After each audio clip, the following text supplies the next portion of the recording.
This is Tech Gears. My name is Levi, and today we're going to be comparing probably the best all-around Sony versatile lens for just travel and everything else against its GMaster best of the best counterpart.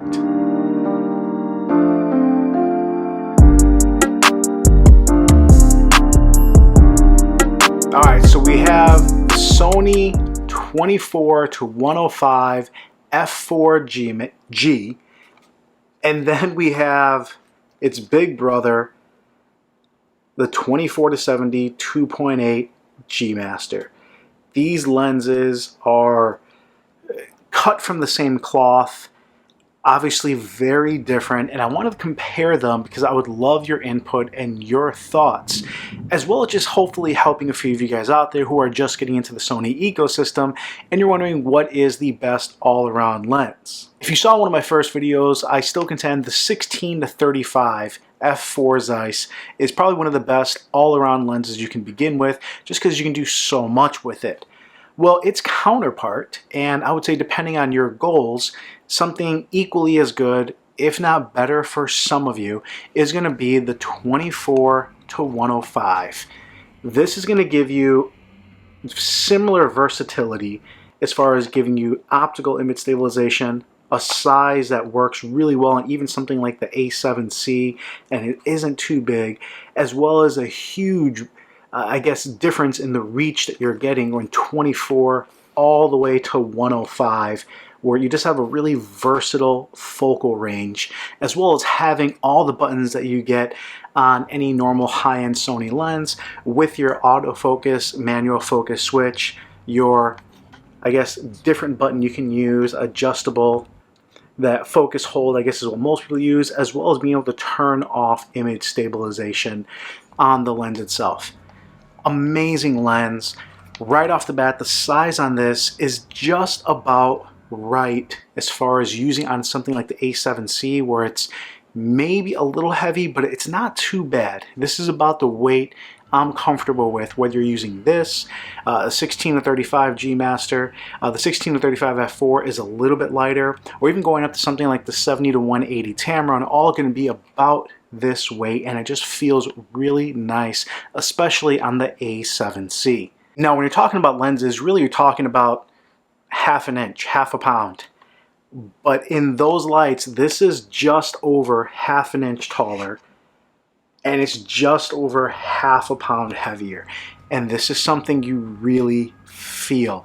Now, as a pro, this feels like it's built like a tank. This is something that's definitely feels more durable, more weather sealed. So you take the pros with the cons, but if you're concerned about weight, and at least for me, when you're trying to bring something to go traveling with on a vacation, the fact that you could potentially have one lens that's plenty wide on the wide end at 24 and still have a reach of 105, not to mention Super 35 and clear image zoom, where you can punch this all the way out to, goodness, 300 millimeters if you really just wanted to get a tight shot on vacation.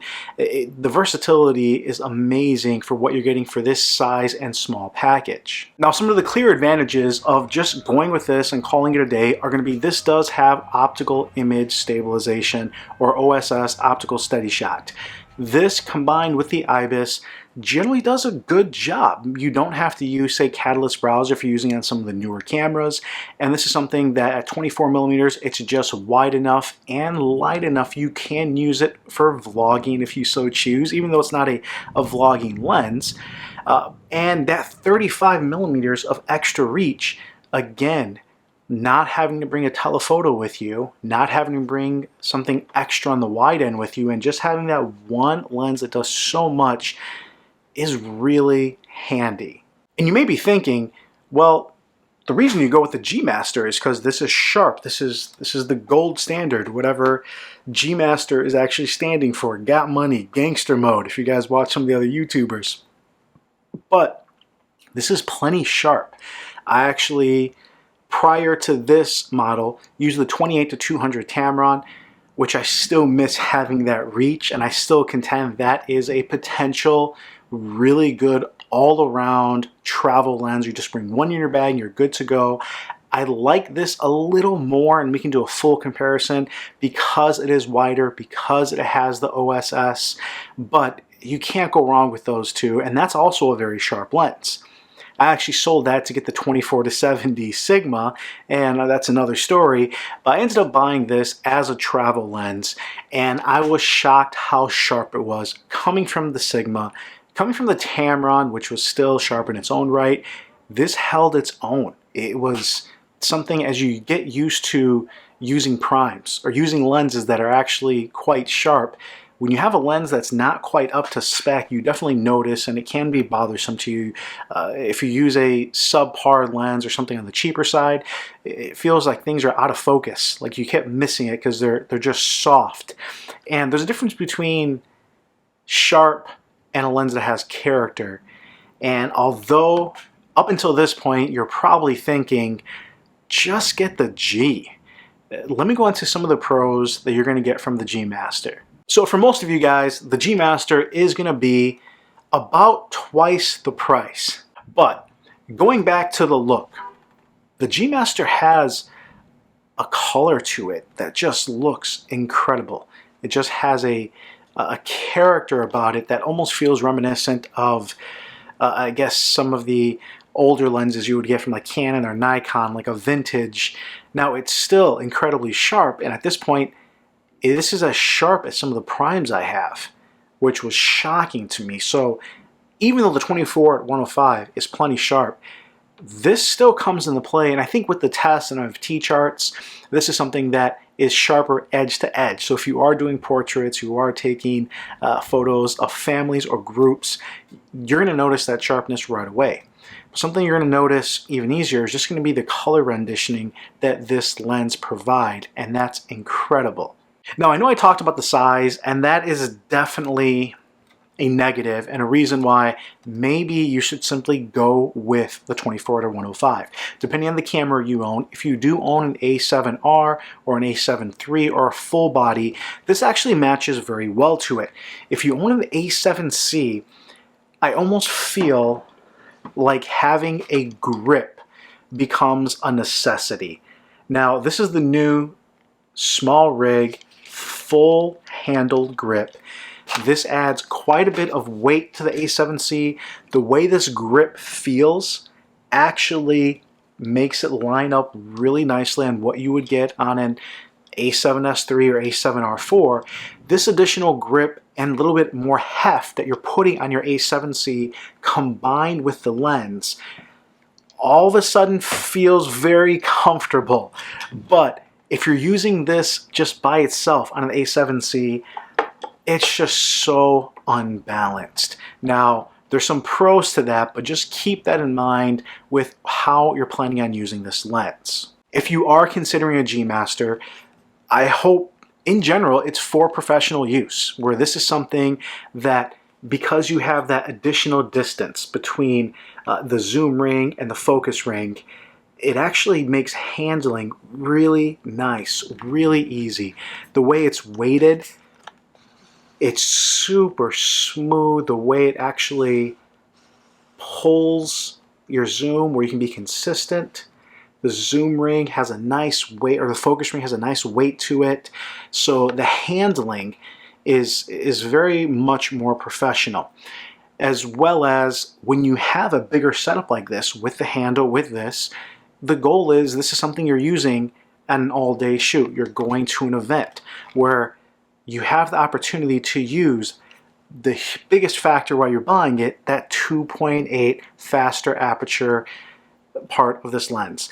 Having that speed really gives you an opportunity to use this in way more low light positions where you just have something that you can be in a dark setting indoors and it looks good. As well as you're able to achieve some bokeh that you can achieve here when you're at that 90 millimeters, 100 millimeters, pushed all the way out, even at f4. Whereas this, even if you're at that 50 mil range, which is going to be very common for portraits, even if you're zooming out to that 70, which is giving you close to that 85 mil portraits, you get a really beautiful bokeh that it's just not really matched with that look that you can get from the 24 to 105, and really competes very nicely with what primes you may want to use instead of this, or if you're thinking this can replace your 2 or 3 different primes in your bag and just having a one lens setup. And not that this matters, but I definitely have done some testing on this. If you were potentially going to use this as a vlogging lens on that 24mm wide, and the reason I bring it up is because I've used this because it has the image stabilization and that 24mm wide, and holding this with the A7C is very comfortable. It works. With this, it's definitely not as comfortable, but what's cool is because you can hold it from the edge of the barrel here, you can lock it off so you know it's not going to move on you, and it has that additional length. It actually ends up feeling closer to like my 20mm range, or 21 maybe, where the lens is a little bit farther away from you when you're holding that. Again, that's not why you buy this lens, and hopefully you're not watching this saying that is the vlogging lens I want. But as far as getting a lens and just wanting it to be versatile, this is something that can definitely replace your primes. This is something that's going to give you really low light capability, and that's going to give you a beautiful rendition with its colors. The handling is amazing to use, and this is definitely something more for a professional setting. Whereas this, I was happy to take on vacation. It's one lens, does pretty much everything, and I'm, for the most part, happy with just this.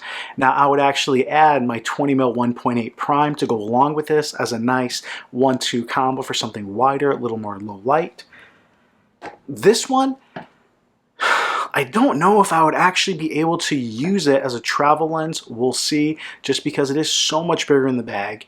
It just feels so much more heavy, and you lose a lot of that compact, you know, something quick and easy and light in the bag, but you're trading that in for the flip side of the coin of something that's just giving you a better image overall, that's easier to use in most conditions, and just gives you a look that is very unique to what a GMaster provides. So if you watch this far and you're wondering, why am I comparing these two?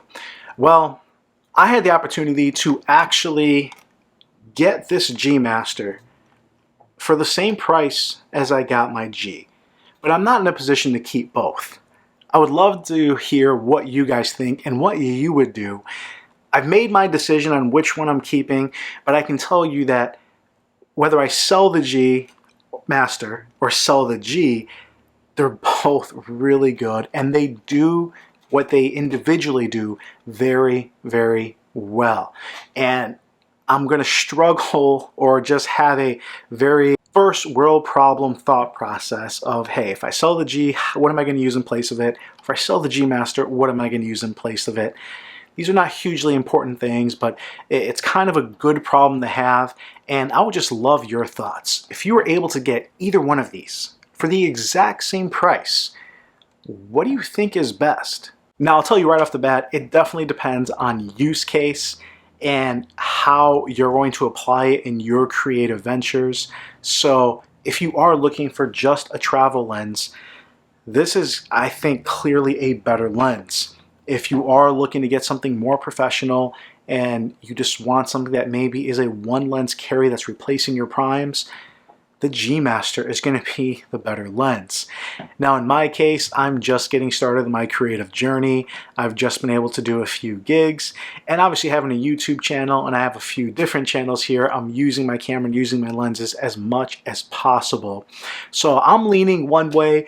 Please subscribe, check out the channel, and see what I do in the next video as far as which one I get to keep. But I'd love to hear your thoughts and see in the comments what you guys would do. If you guys made it this far, please subscribe to the channel, give it a thumbs up, and as always, I really appreciate you. This is Levi with Tech Gears, and I will come at you later.